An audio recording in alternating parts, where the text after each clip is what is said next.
नमस्कार, आदाब, सत श्री अकाल। मैं हूं श्याम। आप सभी का मेरे channel the truth of India में स्वागत है। और वेबसाइट है thetruthofIndia.com, timesofnewbharat.com। द ट्रूथ आपके लिए आता है लेटेस्ट खबरें क्रिकेट की। आज हम बात करेंगे IPL 2025 के MI वर्सेस DC मैच के बारे में, जिस मैच को मुंबई इंडियन ने 12 रन से भले ही जीत लिया, लेकिन ये मैच हमेशा के लिए इतिहास के पन्नों में दर्ज हो गया और याद रखा जाएगा। वो जानते हैं किसके लिए? ये शख्स कोई और नहीं, करुण नैयर है। करुण नैयर जो DC की 5वें मैच में खेलने का मौका मिला, एज ए इम्पैक्ट प्लेयर, जिनका खेलना भी एक कह सकते हैं कि चांस था, लक कह सकते हैं, और उन्होंने निराश नहीं किया और इस मौके को अपने हाथ से जाने नहीं दिया और 40 बॉल में धुआंधार 89 रन की पारी खेली, जिसमें 5 छक्के और 12 चौके थे। 7 साल 2520 दिन के अंतराल के बाद उन्हें ये मौका मिला खुद को अप्रूव करने की। पिछले 7 सालों से करुण नैयर टीम इंडिया के दरवाजा खटखटा रहे थे, लेकिन उन्हें मौका नहीं मिल पा रहा था। करुण नैयर अपने पहले ही टेस्ट मैच में ट्रिपल सेंचुरी लगाए थे और उसके बाद टीम इंडिया से वो गायब हो गए। करुण नैयर बहुत बड़ा एग्जाम्पल है जो ये बताता है किस तरह से क्रिकेट में BCCI में भ्रष्टाचार है, एक टैलेंटेड खिलाड़ी को किस तरह से दबाया जाता है। आपको पता है 7 साल के अंतराल गैप में करुण नैयर ने क्या किया? 3035 रन बनाए, 12 सेंचुरी। एवरेज कितना पता आपको? 389.50 के एवरेज से, मतलब वो आउट ही नहीं हुए थे।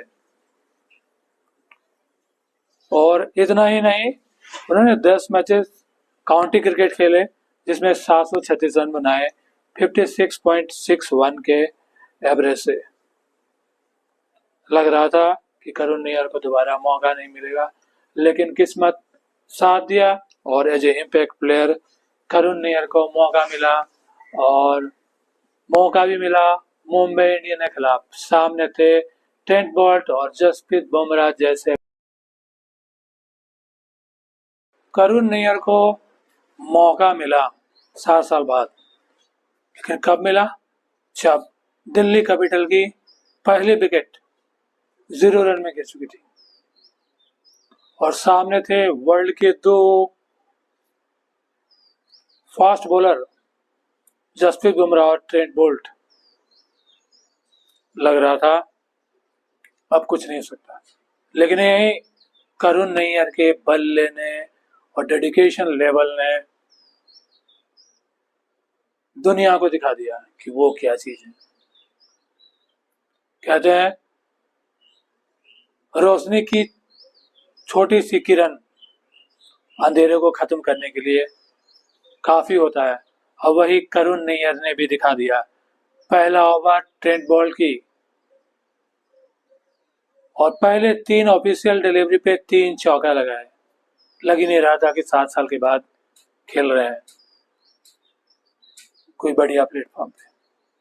और उनके बाद जसप्रीत बुमराह का नाम आया। कितने रन बने पता है आपको? 26 रन, जिसमें 2 छक्के 2 चौके शामिल थे। तो करुण नैयर ने BCCI चीफ सिलेक्टर्स और कोच गौतम गंभीर को अपने बल्ले से जवाब दिया।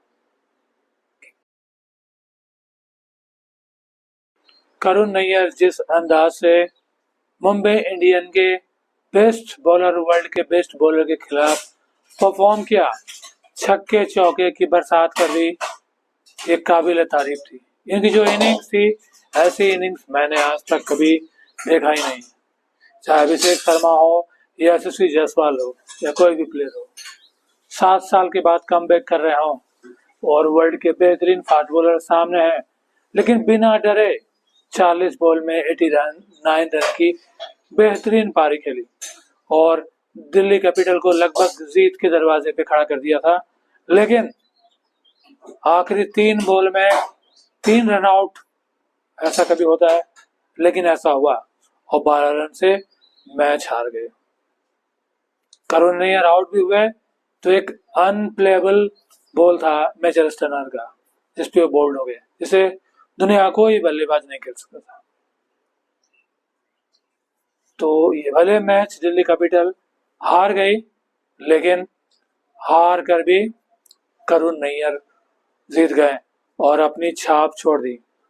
और हमें पूरा उम्मीद है कि बाकी मैचेस में भी वो इसी तरह बेहतरीन परफॉर्म करेंगे और बीसीसीआई चीफ सिलेक्टर कोच को मजबूर कर देंगे कि उन्हें टीम में चुना जाए। आपको क्या लगता है? अपने व्यूज जरूर दें। Thank you so much.